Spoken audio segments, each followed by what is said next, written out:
The reason why top performers and high performance individuals in general are able to consistently level up year after year and not go through these vicious loops where they fall off and then start to get back on track is not actually the reasons that you may think are actually behind what allows them to do so. And in this video, I'm going to show you exactly how you can avoid yourself from falling off and getting into these nasty, vicious loops for good. And again, consistently level up year after year. I'm Sean, and I'm a health and performance coach with over 2+ years of experience in studying the high performance niche. And I've also had the privilege of being surrounded by countless of successful entrepreneurs, founders, and sales professionals. And in doing so, I have noticed patterns and I have really seen the story unravel as to how these individuals are able to literally avoid this nasty cycle of being able to level up, then kind of come down and then have to level up again, but actually consistently level up over time, year after year. And I really do encourage you to stick around in this video, especially for the third point, because this point that I'm going to thoroughly break down and explain to you in detail is something that you probably have not heard before. It's overlooked, and I haven't even just seen it really been talking about in this niche at all. So with that being said, I do want to dive into the first point here, and that is make sure that you are always pursuing discomfort, right? And now from a science standpoint, the reason why I say that is because typically when we pursue pleasure, right? Think about it. When we try to go and we pursue something that we really enjoy, we really have fun, at some point in that process, we typically have pain on the other side of that because our body and our brain is always trying to come back to a balance of one, probably what you've known as, or what's called homeostasis, right? Now, the beautiful part about that is if we actually pursue discomfort and we pursue pain and, conditioned in a proper way, like cold shower, great example, typically on the other side of that, on the back end of that, we can then see and we can experience pleasure.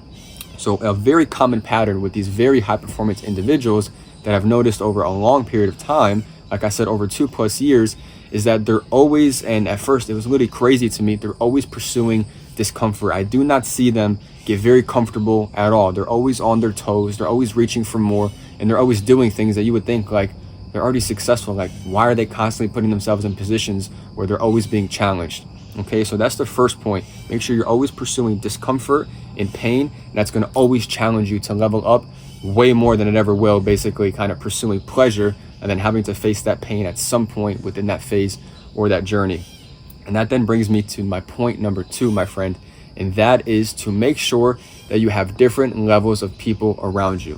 What I mean by that is not only do you want to have people ahead of you, people that challenge what's possible to what you believe can be possible, or achieve things that really you didn't think would be able to be achieved, whether in that moment, in that time frame, or even at all. People that are always challenging you, maybe not just in a business aspect, maybe not even in just a workout or a physical aspect, but even just in the level of their depth, their mindset, their conversations, their communication, maybe in physicality, maybe in business, right? So I think it's very important to, yes, have those people ahead of you. Very important. Always be pursuing that discomfort, especially with people. It just makes it a lot more fun, a lot more intuitive. But also make sure that you have folks and friends right on the same kind of timeline, right in the same pace as you're going. Same place on their journey, in the phase that you are in, on your current journey of life or to success, whatever it may be, right? And these are the people that are going to help bounce ideas off of each other. Creativity will start to flow. You're going to inspire, you're going to motivate each other. And you're also going to have that shared experience as you're both in that same phase of the journey that you're both going through, right? And then there's also a third level, right? And I don't want to say that these individuals are below you, because that wouldn't be the proper terminology, but maybe just not as further in their journey as you may be. And that's what I'm saying. You don't necessarily need to be a coach or have a coaching program, right? But have mentees, have people that, you obviously pick and, you want to help them, along their journey. Maybe you see something in them, right? Whatever it may be. Make sure you take time to mentee these people, actually sit down, or maybe not sit down, like, again, however you want to do it. But by being a teacher, by being a coach, again, even if it's not through an actual service or product or whatever it may be, by you teaching somebody something, you're refining your craft, you're iterating your communication and how they receive that message. And at the end of the day, that individual, that mentee, is going to respect you more. Of course, they're going to appreciate you for you taking the time to do so within limits, of course. And that's going to further inspire you. It's going to further build your confidence to want to go back to the people, your peers that are in that same phase of the journey, and start to have new innovative ideas and start to challenge what's possible, and then have again those people ahead of you that really tell you, this is possible, that is possible, when you may not think it is. So having individuals in your network, in your circle at these different levels allows you to kind of catch value and add value in multiple different ways at multiple different levels, consistently allowing you to level up time after time. Okay? And now another point that I want to bring you to is the third point. And this is the one that you probably haven't heard, but I just haven't seen it been talked a lot about in this niche, or really, at all, really in entrepreneurship or in the sales space. But anytime one of my very successful friends or acquaintances, whatever you want to call it, I have never really seen them celebrate very big wins, right? I had a buddy of mine. He recently crossed $10 million in revenue, right? Huge milestone. It was great. A lot of his friends, including me, I will admit that, we wanted to go out, right? We wanted to have fun, not necessarily go to the club and pop a bottle and do the whole extravaganza and all that, but just wanted to celebrate in some way. And he didn't want to do that. He turned down the idea, and I actually sat down with him, and this is when this point really kind of came to me, which is why I don't think it's being discussed much. And he said, Sean, he goes, I don't like to celebrate my wins because I'm exerting all that energy into something instead of kind of retaining that energy and holding it. He goes, don't get me wrong, he goes, I'm excited, I have so much more energy, but I channel that energy and I take that energy to pursue the next goal or the next mountain that he wants to go ahead and climb, right?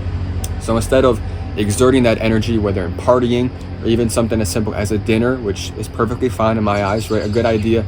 He'd rather channel that energy and that new excitement that he has to pursue more goals, to climb that next mountain, to put into that next level of creativity and innovation that he wants to unlock for whatever is next in his journey or his path. And I never really thought about it like that, right? Like I always thought, as long as you do the right things, right, you're always going to have energy, you're always going to kind of know where to do, or you might have to sit down, find some answers, find some clarity, and then plan and execute.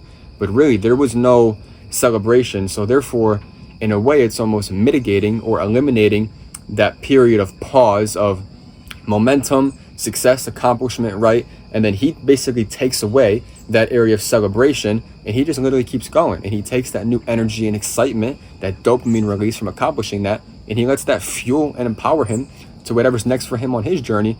Whereas, most people celebrate, and typically, right, because they're pursuing pleasure, typically they come down below baseline a little bit, and they kind of got to gather their thoughts. They got to plan, maybe if they got, a little hangover, they have to recover from that, and then kind of find their momentum back and catch it. He just literally takes that momentum, now amplified with that win, and runs with it. And that was something that I haven't heard from a lot of people. It was a huge lesson that I've been implementing personally within the last 6 to 8 months of my life, since I had learned this pretty much last year from him when we sat down together. So just to go ahead and recap, right? Point number one is make sure that you're always pursuing discomfort and pain, no matter how successful that you are. Make sure that you're always pursuing those things, because pleasure is going to be on the back end of that, okay? Point number two, make sure that you are always surrounding yourself with people at different levels. Not only, very important, those ahead of you, challenge what's possible, but also those that are around you on that same phase in the journey, and also those that can be mentees that you can inspire, that you can add value to, and that they can help build your confidence and further even inspire you and motivate you to continue pushing along your own personal journey. And again, point number three, make sure that you shift your perspective from, I had a huge win, I had a big milestone or accomplishment, I want to celebrate it. Maybe celebrate it internally in your own little way, but then use that energy, use that new profound excitement you have to fuel and empower that next mountain you want to climb, that next goal that you want to go after, okay? And I actually left one out, okay? This kind of just came to my mind. But the last one that I have in mind is, excuse me, quick water break. Oh, that was needed. Cool.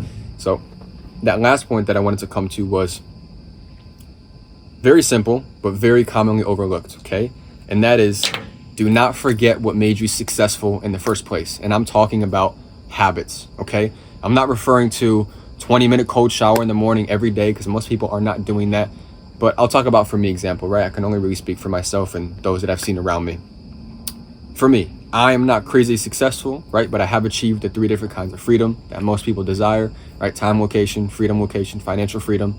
And in doing that, one thing that I would say allowed me to reach the success that I have in my journey now is I hydrate every morning, and I immediately go out and I get my sunlight and I go for a walk and I do my prayer. In doing this, right, the rehydration, hydrating properly, I immediately have mental clarity. I wake myself up, getting outside and getting sunlight. That's when I basically kickstart my systems. I start to feel my energy. I start to become more uplifted, more positive. I like to also pray on my walk, so that way there I set my intentions, right? I set my tone for the day. I like to take my posture back. I express some gratitude, and that really helps prime my mind and my body to produce the highest quality work, whether in actual work, whether in the creation of products, whether in actual communication with people, or adding value, right? So no matter how successful you may be, because do remember, success is about who you are. It is about the content of your character. It is about what you represent. It is about your core values, not necessarily just a number in your bank account, right? But how you add valuable, or how you're valuable in this world, excuse me. That is the true essence of success.